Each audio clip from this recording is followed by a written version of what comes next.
Et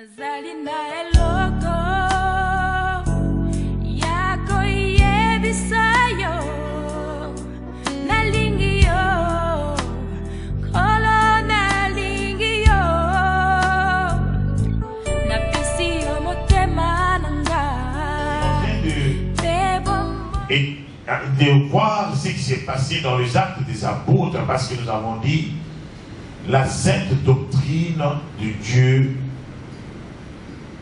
la sainte doctrine de Christ, nous n'allons pas l'inventer selon les œuvres humaines, mais elle est écrite, elle a été transmise plutôt aux apôtres qui ont été ceux que Christ a choisi comme les dispensateurs de cette doctrine.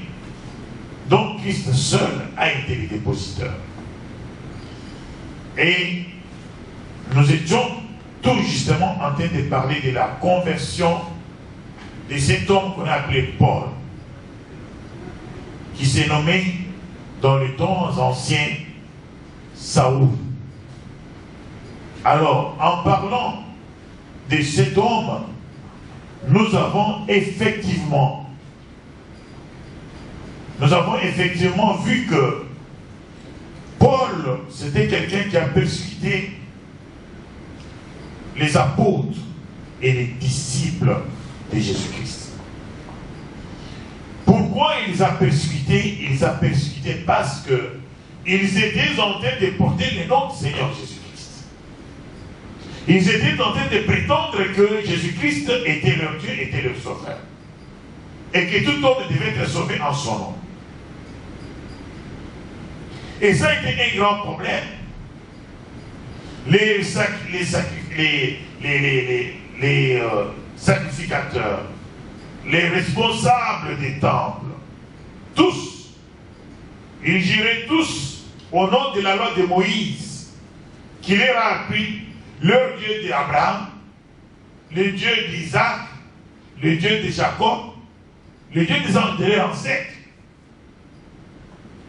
leur Dieu qui était au ciel. Mais qui est celui-ci qui vient se prétendre un Dieu? C'est ça a été un grand problème. Et ils n'ont pas voulu le reconnaître. Et Paul était parmi ceux-là qui persécutaient les disciples à cause du nom de Jésus-Christ.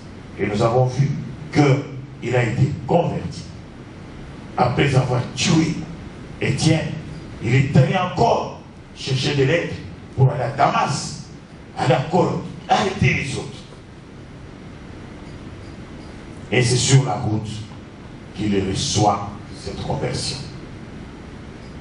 Et ce qui nous intéresse beaucoup plus, c'est cet homme Paul dont on a décrit la fois passée.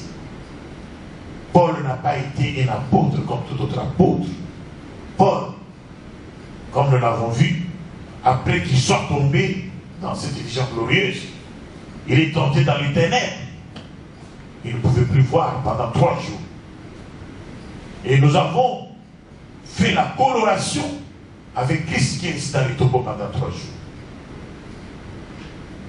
Et encore, nous sommes allés sur les témoignages de Jésus-Christ lui-même, dans la vision auprès d'Ananias, qui dit qu'il a choisi Paul comme un instrument qui va porter son nom parmi toutes les nations et même auprès d'Israël. Cette parole nous a montré clairement que Paul a été le porteur d'un message pour son temps. Paul a été un prophète majeur. Et il devait recevoir une parole glorieuse, basée bien sûr sur le ministère du Christ, ou basée sur la doctrine de Christ. Et nous avons dit qu'il a prêché beaucoup de choses. Il est l'apôtre qui a travaillé plus que les autres. Et nous nous avons dit que nous allons beaucoup suivre ce qu'il a dit. C'est là où j'ai dit qu'on va faire un arrêt pour faire un saut de temps en temps. Mais je vous apprends que nous restons toujours dans l'esprit des actes des apôtres. Parce qu'on parle de Paul, mais on verra ce qu'il aura fait aussi. Ce sont toujours les actes que les apôtres ont fait. Il a installé plusieurs églises. Nous parlons d'église de Rome, d'Éphèse, de Corinthe. Toutes ces églises-là, c'est lui qui les a installées. Amen. Amen. Nous allons prendre l'acte le plus important. Nous l'avons déjà expliqué dans nos enseignements nocturnes, mais je crois que le Seigneur nous fait gloire pour que nous puissions le diffuser encore ici.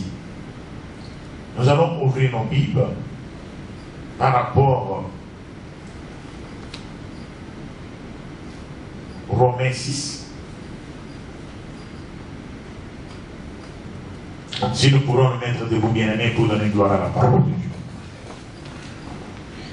Nous allons lire le livre de Romains, chapitre 6, versets 1 à 5. Que dirons-nous donc?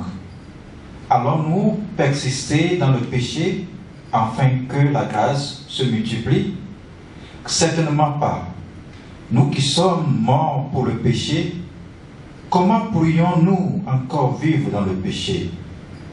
Ignorez-vous que nous tous qui avons été baptisés en Jésus-Christ, sans sa mort que nous avons été baptisés, par le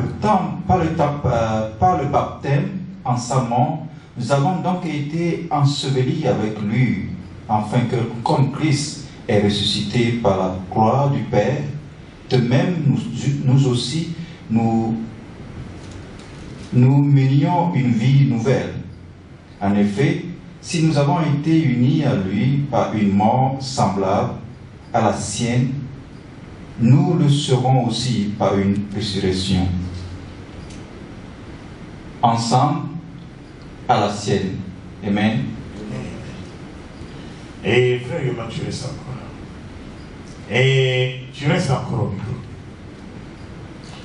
Il va nous lire 12, 1 Corinthiens plutôt, 1 Corinthiens 12. Il va prendre le premier verset au 5e verset aussi. 1 Corinthiens chapitre 12, verset 1 à 5, c'est ça? Oui. En ce qui concerne... Tu vas jusqu'au 6. Jusqu'au 6. En ce qui concerne les réalités spirituelles, je ne veux pas, frères et sœurs, que vous soyez dans l'ignorance. Vous savez comment, lorsque vous étiez étrangers au peuple de Dieu, vous vous laissez irrésistiblement entraîner vers les idoles muettes. C'est pourquoi je vous le déclare personnellement, si par l'Esprit de Dieu, ne dites pas Jésus est maudit, et personne ne peut dire Jésus est le Seigneur, si ce n'est pas le Saint-Esprit. Il y a diversité de dons, mais le même Esprit. Diversité de services, mais le même Seigneur. Diversité d'actes, mais le même Dieu, qui accomplit tous en tous. Or, à chacun, la manifestation de l'Esprit est donnée pour le bien de tous. En effet, à l'un est donné par l'Esprit une parole de sagesse, à un autre une parole de connaissance. Selon vous arrêtez au 6. Oh, vous arrêtez. Amen. Amen. Que le Seigneur vous bénisse, bien aimés. Nous pouvons nous asseoir. Bien-aimés, nous avons pris 2 lectures que nous avons faites ici.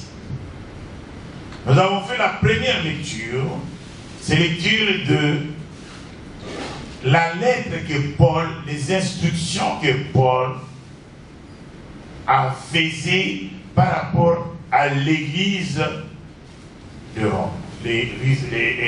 C'est la lettre aux Romains. Et deuxième lettre a été tirée par rapport à l'église de Corinthe.